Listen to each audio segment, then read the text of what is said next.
दोस्तों, राजेश अपनी 14 साल की बेटी रेनू के साथ लगातार शारीरिक संबंध बना रहा था। अच्छा, वह इतना दर्दनाक तरीके से संबंध बना रहा था कि रेनू की हालत खराब होते जा रही थी, लेकिन रेनू भी अपने पिता का भरपूर साथ दे रही थी। इन दोनों की खूबसूरत सिसकियां पूरे रूम में गूंज रही थीं। लगभग 1 साल तक इन दोनों का खेल चलता रहा है, लेकिन 1 साल के बाद इन दोनों के साथ कुछ ऐसा होता है दोस्तों, जिसे जानने के बाद आपके रोंगटे खड़े हो जाएंगे। आप भी हैरान और परेशान हो जाओगे। इसलिए दोस्तों, इस कहानी में आप अंत तक बने रहें।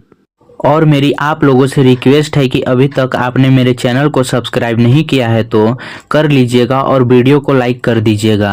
आप लोग वीडियो अंत तक बने रहिएगा और इस वीडियो की कमेंट में अपना नाम और अपनी सिटी का नाम जरूर लिखें। दरअसल दोस्तों, यह सच्ची कहानी गुजरात के हैं, जहां पर राजेश नाम का एक व्यक्ति अपने परिवार के साथ रहा करता था। अच्छा, राजेश की शादी हो चुकी थी। राजेश के 2 बच्चे भी थे। बड़ा बेटा 8 साल का था और छोटी बेटी 6 साल की थी। राजेश के अगर कारोबार की हम बात करें तो उसका दूध का कारोबार था और घर पर ही उसका कारोबार था। पैसा अच्छा खासा आता था, किसी तरह की कोई दिक्कत परेशानी नहीं थी। अच्छा, राजेश का अपनी पत्नी के साथ अक्सर झगड़ा हुआ करता था। जब वह रात में अपनी पत्नी के साथ संबंध बनाया करता था तो उसकी पत्नी एक बार से अधिक राजेश को संबंध बनाने नहीं देती थी। राजेश दूसरी बार संबंध बनाने की कोशिश करता तो उसको मना कर देती थी और संबंध बनाने नहीं देती थी। इस पर राजेश को गुस्सा आ जाया करता था। वह उससे मारपीट शुरू कर देता था, उसको गाली गलौज देना शुरू कर देता था। एक दिन दोस्तों, मामला इतना बढ़ जाता है कि राजेश की पत्नी राजेश को छोड़कर अपने बच्चों के साथ मायके चली जाती है और राजेश से कहती है कि मैं तुम्हारे साथ एक पल भी नहीं रह सकती हूँ, तुमसे तलाक ले लूंगी।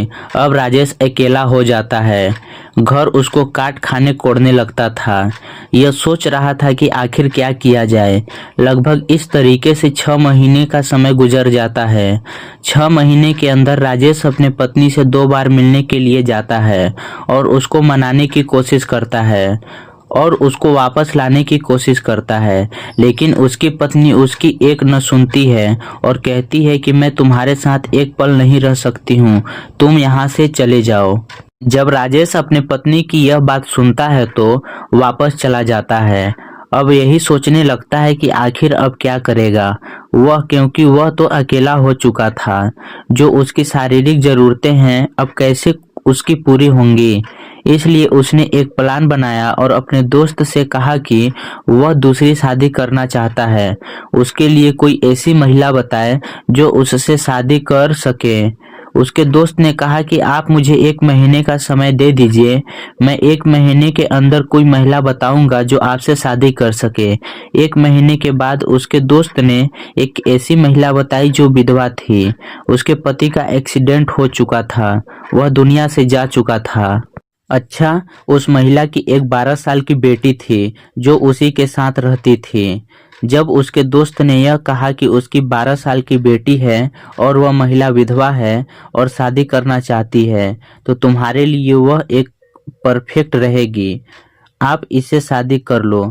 राजेश की उसकी बात पसंद आ जाती है और वह कहता है कि ठीक है, मैं तैयार हूँ। अब कुछ दोस्त वगैरह मिलते हैं और मिलने के बाद एक मंदिर में जाकर राजेश उस महिला से शादी कर लेता है।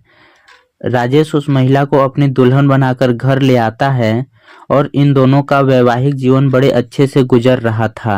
राजेश की शारीरिक जरूरतें हैं पूरी होने लगी थी। उसे महिला की शारीरिक जरूरतें पूरे होने लगी थी। उस महिला की भी शारीरिक जरूरतें पूरी होने लगी थी। किसी तरह की कोई दिक्कत परेशानी नहीं थी। अच्छा, राजेश का जो कारोबार था वह काफी अच्छा कारोबार था। पैसे से लेकर तो किसी तरह की कोई दिक्कत नहीं होती थी। जो 12 साल की लड़की होती थी, जिसका नाम रेनू होता है, वह भी उन्हीं के साथ रह रही होती है। एक दिन राजेश की पहली पत्नी को पता लग जाता है कि राजेश ने दूसरी शादी कर ली है और वह अपने पत्नी के साथ वह वहीं पर रह रहा है। लेकिन उसके पत्नी को कोई फर्क नहीं पड़ता है, क्योंकि उसकी पत्नी ने तो उसको हमेशा के लिए छोड़ने का प्लान बना लिया था और उससे तलाक लेने का पूरा प्लान बना लिया था कि अब वह राजेश के साथ एक पल भी नहीं रहेगी, वह उससे तलाक ले लेगी। इसलिए दूसरी शादी करने के बाद पहली पत्नी को कोई फर्क नहीं पड़ा था। खैर धीरे धीरे इस तरीके से लगभग 9 महीने समय गुजर जाता है। राजेश की जो दूसरी पत्नी थी वह गर्भवती हो जाती है, बच्चे को जन्म देने वाली होती है, तो उसकी हालत खराब हो रही थी, उसको काफी पीड़ा हो रही थी। राजेश उसको एक नजदीकी नर्सरी होम में लेकर जाता है, वहां पर जाकर उसका चेकअप वगैरह कराता है। डॉक्टर उसे भर्ती कर लेते हैं, लेकिन सबसे बड़ी दिक्कत यह थी कि उसकी जो पत्नी का जो बच्चा होने वाला था, अंदर पेट में ही बच्चा मरा हुआ था। इस पर उस महिला को काफी परेशानी हो रही थी, काफी दर्द वह सहन कर रही थी। धीरे धीरे लगभग 1 घंटे का समय गुजर जाता है, उस बच्चे को जन्म नहीं होता है और दर्द के मारे उस महिला की वहीं पर मौत हो जाती है। अब बच्चा तो पहले ही मरा हुआ था पेट में, अब उस महिला का भी वहीं पर मौत हो जाती है। जब डॉक्टर साहब उसको नहीं बचा पाते हैं तो राजेश से कहते हैं कि हम आपके पत्नी और बच्चों को नहीं बचा पाए। राजेश अपनी पत्नी को अस्पताल से लेकर घर जाता है और उसका अंतिम संस्कार कर देता है। जब राजेश फिर अकेला हो जाता है, खोया खोया हुआ रहने लगा, न ही वह किसी से बात करता और न ही किसी से बोलता। इस तरीके से लगभग धीरे धीरे 6 महीने का समय और गुजर जाता है। उसकी सौतेली बेटी लगभग 14 साल की हो चुकी थी। एक दिन राजेश घर पर अकेला बैठा हुआ था और उसकी सौतेली बेटी नहाने के लिए बाथरूम जाती है, और जब बाथरूम से बाहर निकलती है तो उसका पूरा शरीर भीगा हुआ था। उसके कपड़े भीगे हुए थे, उसके भीगे हुए कपड़ों में पूरा शरीर नग्न दिख रहा था।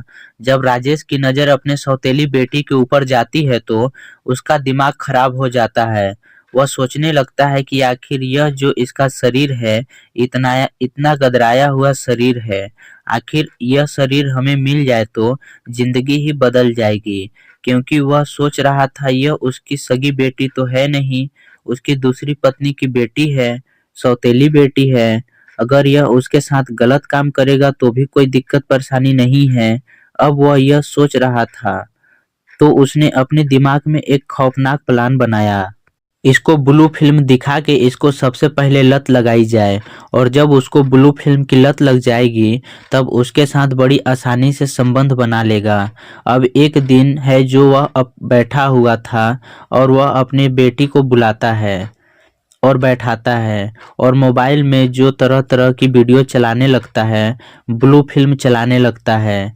जब उसकी सौतेली बेटी यह देखती है तो वह नाराज हो जाती है और कहती है कि नहीं पापा, यह क्या देख रहे हो, आप तो गंदे हो।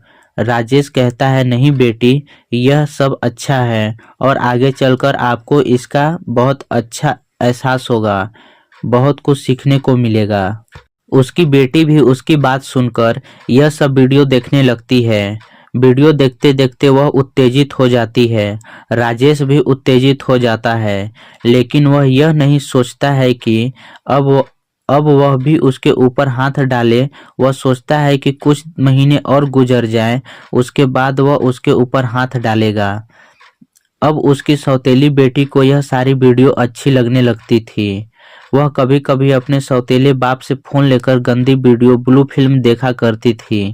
अब इस तरीके से लगभग 1 महीने का समय गुजर जाता है, जो रेनू को अब ब्लू फिल्म देखने की लत लग चुकी थी। राजेश को अंदाजा हो चुका था कि उसको अब ब्लू फिल्म देखने की लत लग चुकी है। अब यह सही समय है उसके साथ संबंध बनाने का। तो एक दिन रात में राजेश अपने सौतेली बेटी को अपने पास बुलाता है और अपने पास सोने के लिए कहता है कि तुम मेरे पास सो जाओ, आज हम दोनों एक ही साथ सोएंगे। वहीं पर यह दोनों लेटे हुए थे और ब्लू फिल्म देखने लगते हैं। उसके बाद जो रेनू है वह उत्तेजित होने लगती है, राजेश भी उत्तेजित होने लगता है, उसके शरीर पर हाथ फेरने लगता है, उसको जगह जगह से छूने लगता है और राजेश एक ही झटके में अपने सौतेली बेटी को निवस्त्र कर देता है। उसके शरीर पर एक भी कपड़ा नहीं होता है, यह सब रेनू को अच्छा लग रहा था, क्योंकि रेनू ने जो सब वीडियो में देखा था वह वैसा ही राजेश उसके साथ कर रहा था।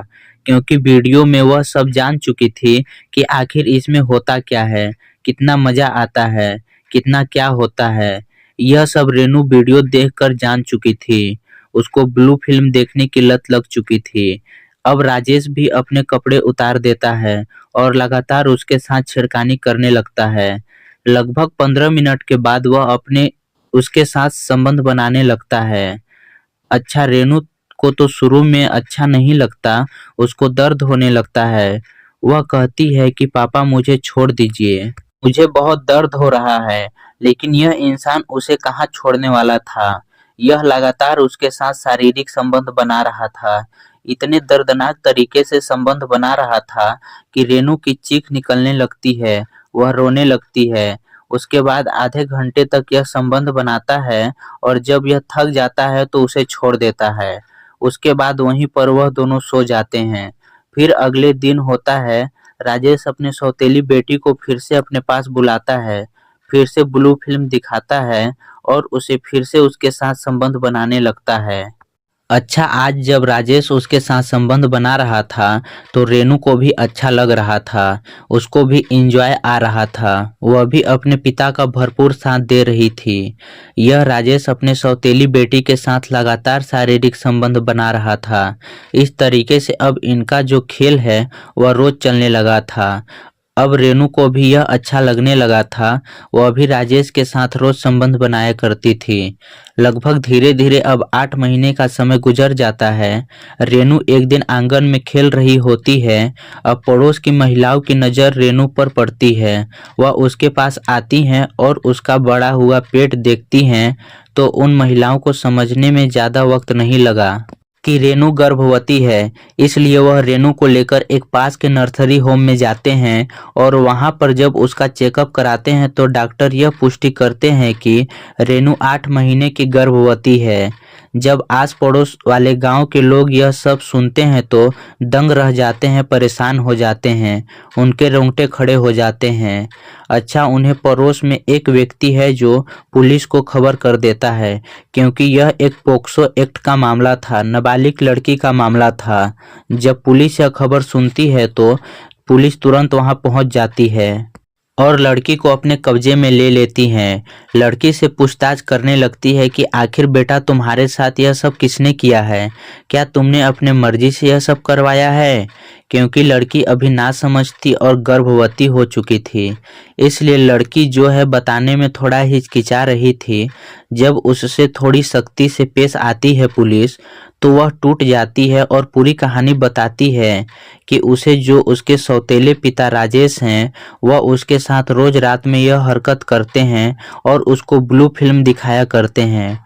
जब पुलिस यह बात सुनती है और पूरे गांव वाले यह बात सुनते हैं तो दंग रह जाते हैं, परेशान हो जाते हैं, उनके पैरों तले से जमीन खिसक जाती है। अब तुरंत ही राजेश को पुलिस गिरफ्तार कर लेती है और उसको थाने ले जाती है और सबसे पहले तो उसकी कुटाई की जाती है। बढ़िया तरीके से डंडों से उसको मारा जाता है। उसके बाद उससे पूछताछ की जाती है और पूरी कहानी जब राजेश बताया है तो पुलिस भी दंग रह गई और गांव वाले भी दंग रह गए। जब इसके बारे में लोगों को सोशल मीडिया और अखबारों के माध्यम से पता चला तो यह सोचने पर मजबूर हो गए कि एक बाप अपनी बेटी के साथ इतना गलत काम कैसे कर सकता है। इस बाप ने अपने रिश्तों को शर्मसार कर दिया, रिश्तों को ही तार तार कर दिया। लोग बड़े हैरान थे, परेशान थे। बाकी राजेश के ऊपर पोक्सो एक्ट का मामला दर्ज करके इसको जेल भेज दिया जाता है। इसको उम्र कैद हो जाती है। अब यह गुनाहों की सजा जेल में भुगत रहा है। बाकी दोस्तों, मेरा मकसद आप लोगों को परेशान करना या फिर हैरान करना नहीं था। मेरा मकसद सिर्फ आप लोगों को सचेत करना और जागरूक करना था कि लोग इस तरह के इस समाज में रहते हैं।